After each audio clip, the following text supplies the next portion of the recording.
L'actualité des sports. Bienvenue à cette nouvelle édition du Carnet des Sports. Je suis Michel Ateba. Coton Sport de Garoua prépare sérénement sa nouvelle saison sportive. L'équipe la plus titrée du Nord, Cameroun, la meilleure formation du championnat local ces 10 dernières années, ambitionne lourd cette saison. Le groupe amené par le nouveau coach Bonaventure Djonkep a déjà bouclé sur sa phase de recrutement et huile déjà l'effectif tel que nous le précise ici le chargé de la communication de la formation du Nord. Nous l'avons rencontré cette semaine. Nous l'écoutons. Nous avons déjà livré 2 matchs amicaux la semaine passée, le week-end samedi, contre une équipe Mintak FC où Coton Sport a battu cette bien équipe par 5 buts à 1. Et la semaine passée, le week-end qui vient de passer, a livré son deuxième match Coton contre la sélection de Garoua. Le match s'est soldé par 0 but partout. Frustré la saison dernière au play-off ici à Douala, le groupe Coton Sport de Garoua entend mettre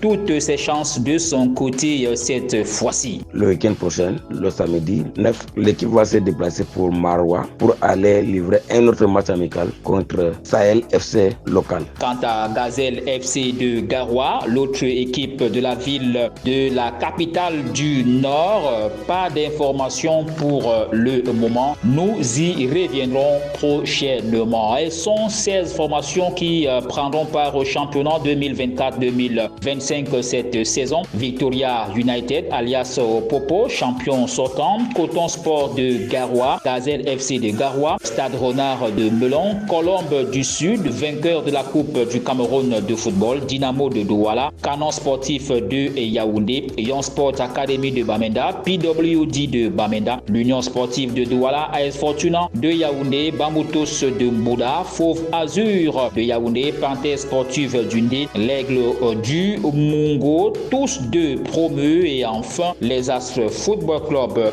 de Douala. Nous restons en Elite One. Nous le disions, les équipes préparent sérénement la nouvelle saison sportive, bien que la date programmée n'est toujours pas officielle par la Fédération camerounaise de football. À Douala, la Ligue départementale organise un tournoi de pré-saison, le premier du genre. La compétition a démarré le week-end du 2 novembre et se dispute tous les week-ends jusqu'au 29 novembre. La première journée a donné voix à un gros choc entre l'Union Sportive de Douala et le nouveau promu Aigle du Mungo. 2 buts partout à la fin de cette partie. Docteur Mba Fontem est le nouvel entraîneur de Aigle de Konsamba. Il s'exprime sur l'importance d'un tel tournoi organisé dans cette ville. C'est un tournoi de préparation, donc naturellement il faut tourner l'effectif, il faut essayer de voir s'il y a des choses qu'on peut encore peaufiner, et aussi parce qu'on a un effectif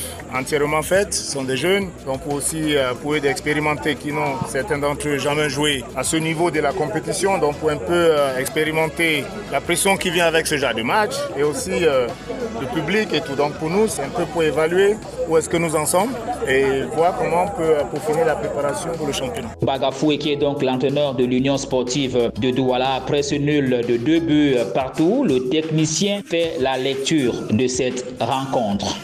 Vous avez vu que ça n'a pas été un match facile. C'est un adversaire qu'on aura à croiser en championnat. Et il fallait justement se mesurer à cet adversaire. Disons que la lecture que je fais de ce match me donne 2 points de vue. En première mi-temps, où nous avons pratiquement dominé le match et où on a eu l'occasion de le tuer. En deuxième mi-temps, où nous avons beaucoup peiné parce que actuellement nous avons des petites difficultés. Vous avez constaté qu'au sein de notre ossature, on a des joueurs qui ont manqué à l'appel. Et on était obligé de faire avec ceux qui étaient là pour qu'ils se frottent un peu aux exigences de l'élite. Ça n'a pas été un match facile. Les équipes qui prennent part à ce tournoi de pré-saison, elles sont 8 équipes. Dans la poule A, nous retrouvons Bamboutos de Mbouda, Dauphine de Douala, Dynamo Sportive de Douala et les Astres de Douala. La poule B est constituée de l'Union Sportive de Douala, Atlantique FC de Kribi, Avion Academy de Douala et enfin l'Aigle de Konsamba. Dans la ville de Yaoundé, c'était l'apothéose dimanche. 3 3 novembre avec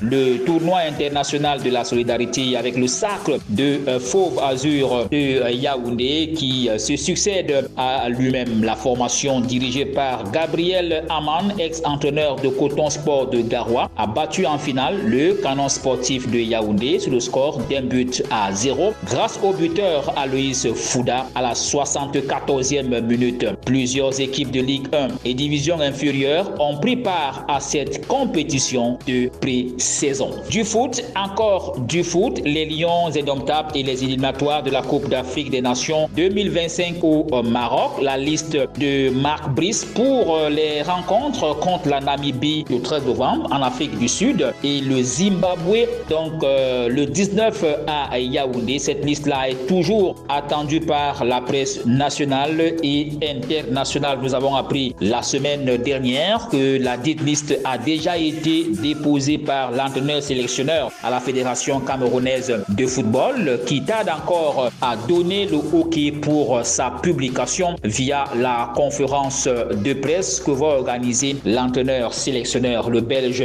Marc Brice. Nous osons croire que cette opération sera menée cette semaine pour permettre donc aux équipes ou alors aux joueurs convoqués de commencer déjà à rallier la capitale politique Yaoundé en vue de cette préparation avant de partir du côté de l'Afrique du Sud rencontrer donc la Namibie en match retour. Nous rappelons que dans la phase aller, les Lions avaient battu les Warriors de la Namibie à Garoua sur le score d'1-0. Rappelons également que les Lions indomptables sont déjà qualifiés à 2 journées de la fin de cette phase éliminatoire pour la Coupe d'Afrique des Nations Maroc 2025.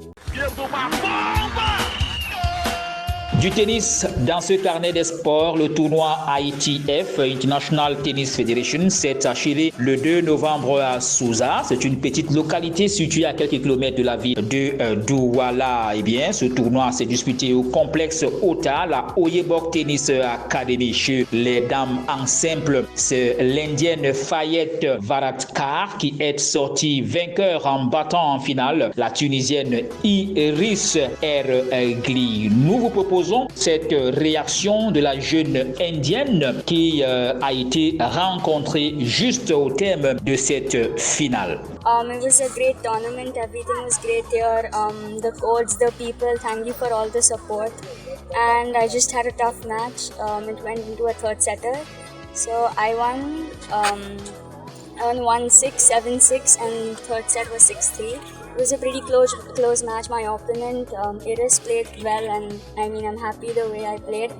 And yeah, the weather here is great. It's a little hot, but sometimes it's also rainy, so it's better for us. And yeah, it was a great tournament. The level of she was the top seed, and she's a really great player, aggressive baseliner, and her serve was good. Her ground strokes were amazing, but I tried to keep the ball deep and just open up more angles so that I get an easier ball to finish. And the climate, actually I play in India, so it's pretty hot there, so I'm used to the heat, but here it's a lot better because sometimes it rains and sometimes it's hot, so sometimes it's cold, sometimes it's hot, so it's... En messieurs, c'est le Marocain Chali Komat qui est le vainqueur après sa victoire face au Canadien d'origine camerounaise, Aaron Mépiri. Nous vous proposons d'écouter cette réaction du vainqueur du tournoi ITF J30 organisé du côté de Souza. J'ai entamé ce match, j'ai essayé de beaucoup neutraliser sur son revers.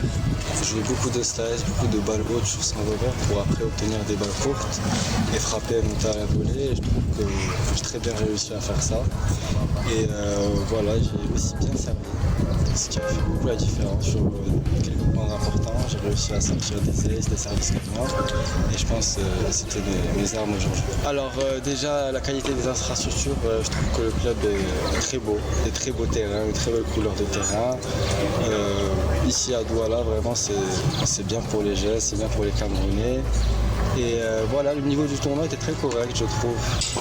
C'était pas très très bas, mais j'ai réussi à m'en sortir. Le vaincu du jour ne se sent pas frustré, dit même être passé à côté d'un exploit. Aaron Mefire parle aussi de son séjour au Cameroun, mais aussi du tournoi et de tout ce qu'il a bien pu rencontrer dans cette expédition camerounaise. Michel, je crois qu'aussi il y avait un peu de pression parce que c'était mon deuxième ITF à vie. Je viens juste de commencer à faire des tournois internationaux. Je trouve que c'est quand même un bon début, c'est prometteur pour les prochains tournois que je vais faire. Je suis quand même content de m'être rendu en finale.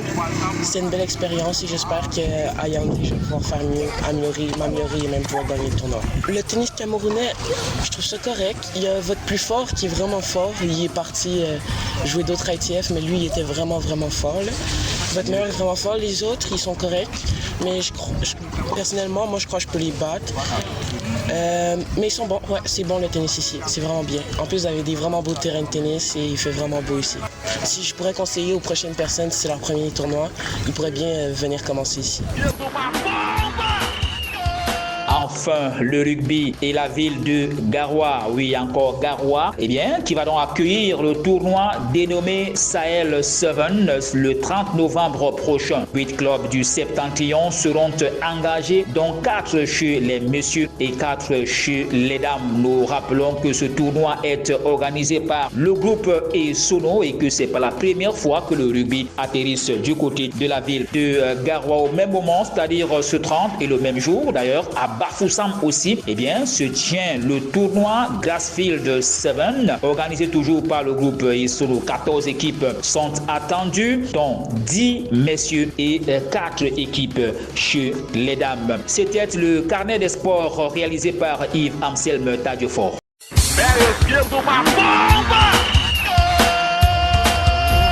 L'actualité des sports.